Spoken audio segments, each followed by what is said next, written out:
उफ, बहुत भूख लगी है my dear AI wife. Lunch में क्या है?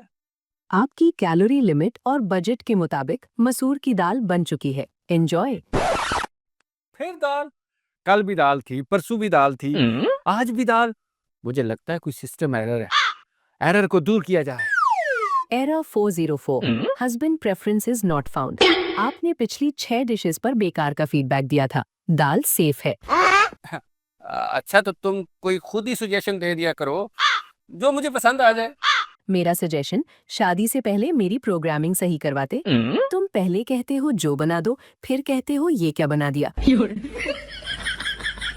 क्या मतलब? चुपचाप दाल खाओ, वरना मैं नेक्स्ट वीक का मेन्यू सूखी रोटी और सिर्फ पानी सेट कर दूंगी। हेल्थ सबसे पहले है। ओके ओके, मसूर की दाल ही ठीक है।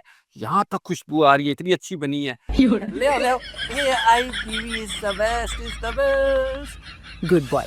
Buttering detected. अगली बार ट्राई करना।